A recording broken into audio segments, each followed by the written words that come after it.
slides are going to be semi-related to the point of the talk. So you don't need to look at them, but it might help.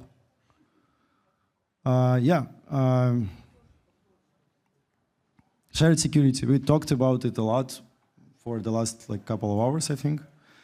But the goal is, as I told you on the panel, is to reduce the amount of wasted time and effort, and to optimize for the innovation, to make it safer and to make it more efficient. The same example, the example that I use is usually you can start faster, you can get a stake, you can get stake of stable tokens, you can use it for your economic security, you can get the best operator set for your use case, because for coprocessors it's one thing, for oracles is the other, for L1s or L2s completely different as well. And you get it in a month, hopefully, or in a week, not in 16 months or 20 months, something like that. And after that, you can phase in your token. You might want to switch to, not switch, but phase in the token and use your own token, if you ever have one, to create the basis for your economic security as well. So just imagine every protocol, every network, when it decentralizes, it's 10 months earlier, and they can start testing their traction. So how do you actually deliver that? Because risk-taking is easy, right? You just pump your expectations of the market and you get billions of dollars of stake. Okay, yeah, that can be done. But you need to pay for it. That's the hard part, because you can get 20 billion, 40 billion, 50 billion, and who would pay for that? You need an actual inflow of fees for the networks you've helped. And for that, you need to onboard a lot of them. The good ones, the bad ones, the middle ones. And how do you onboard a lot? You need a sophisticated framework. Better competing frameworks that are going to be optimizing each other, shit-talking each other, and really having a great time competing for the networks. And again, who'll pay for that? Who will actually pay for that? The networks, right? But how do you get the networks? We need hundreds, if not thousands, of networks, and the good ones as well, every type of them. Because if you only do rollups, you're going to be great for launching rollups. If you only do oracles, you're going to be great for launching oracles. Same goes over and over again. Yeah, how do you get the money? That's to pay for the party. You can pump up the points or tokens or something like that, but that's not sustainable.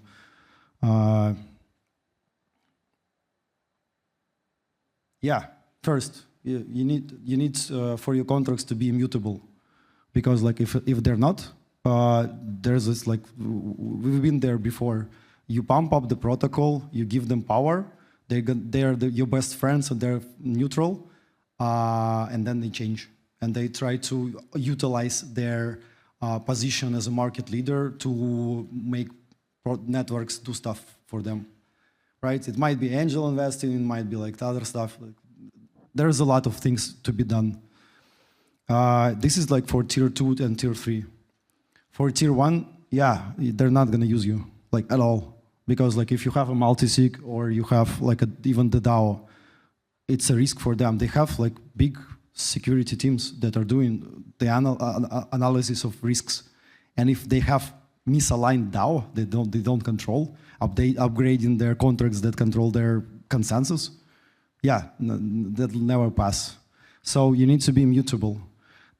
It's 10 times harder, if you develop contracts, immutable contracts ever, it's 10 times as hard as developing the upgradable ones, because they can't be really complicated. Otherwise, you're hardwiring the behavior while creating an industry that doesn't make any sense. You're limiting yourself a lot. So they need to be flexible, they need to be really strong, but they need to create an abstraction layer strong enough and flexible enough so you can like you can accommodate cases that come to you after that, and you don't upgrade to V2 between like in like 2 months. So this is the first important part. Otherwise, you won't get like all of the networks. You'll get only the portion of it. So we are already like filtering. The second one,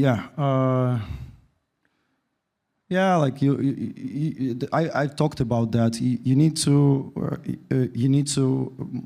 enable people to do what they want. So if they don't want to use Ethereum, like again, like case Uniswap, Arbitrum, Optimism, Maker, something like that, Ethena. If they don't want to use Ethereum, they need to have a point. They need to have ability to do so. They already have their own like good teams, developer teams working on that. They can create a restaking protocol for themselves. Yeah, for their own token, it's going to be fine. You need to create, but again, like they're not going to be creating a framework, and that's what we need.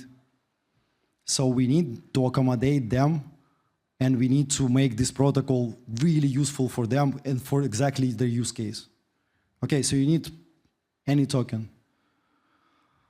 Our protocol like has a collateral abstraction that basically enables you to use any token on almost any chain. You don't even have to transport it to Ethereum.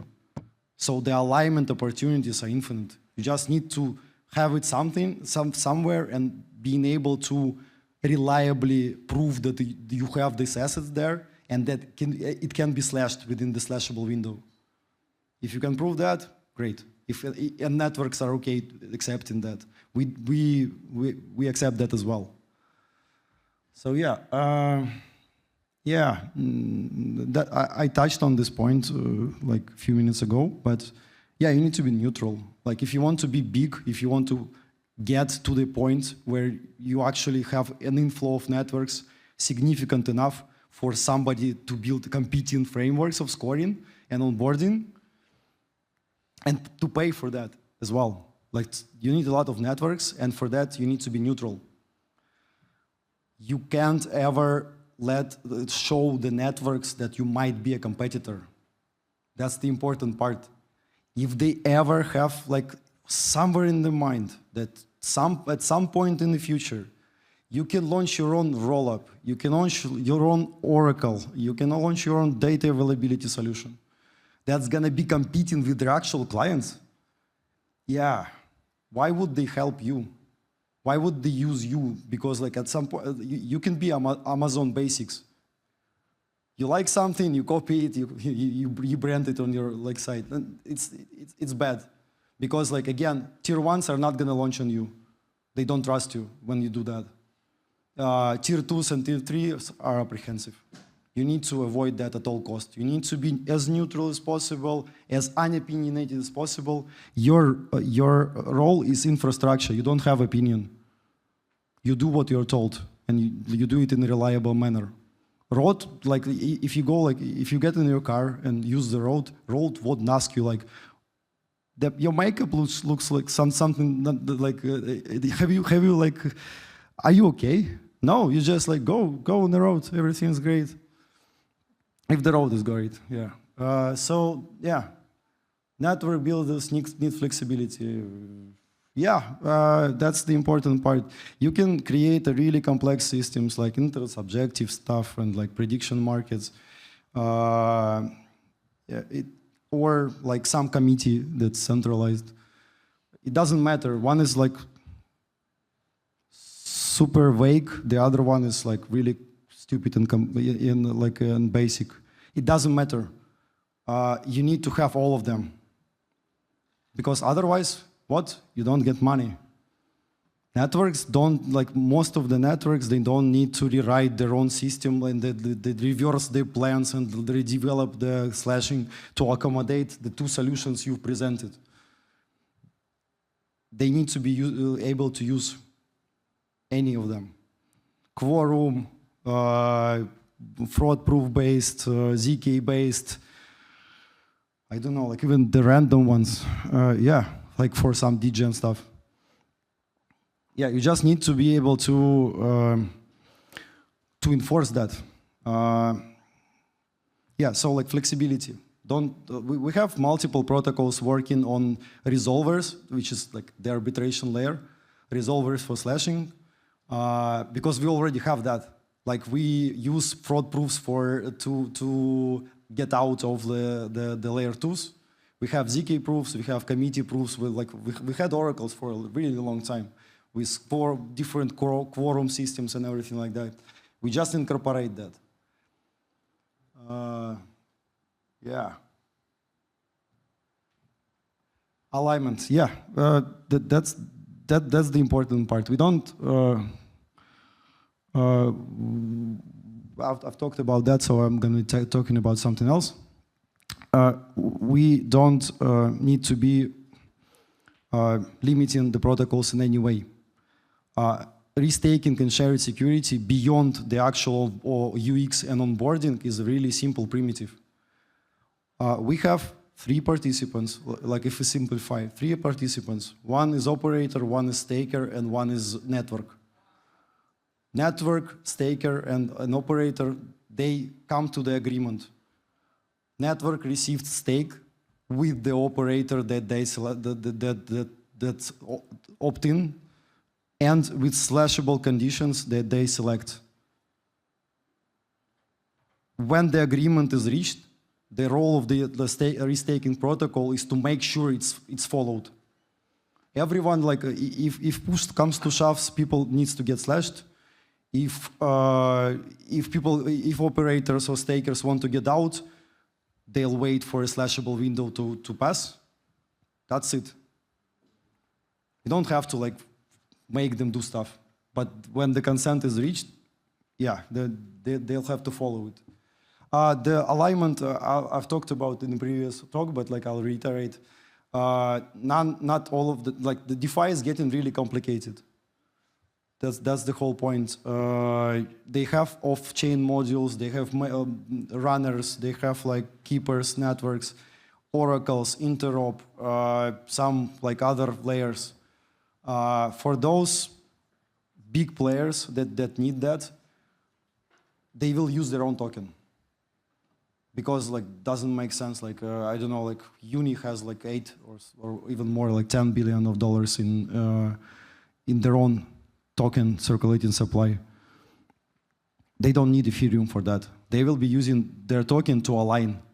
And if we talk about ecosystems where there's L3, multiple networks, like ecosystems of rollups and everything like that, they want to use restaking as an alignment mechanism as well.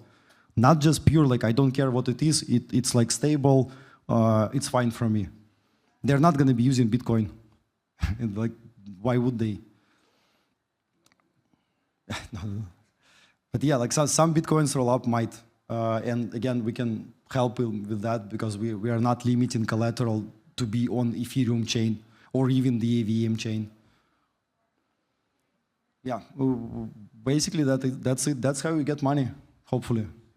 That's how you get money to pay for all the experts, all the entities that we'll need to solve the problem of native launches.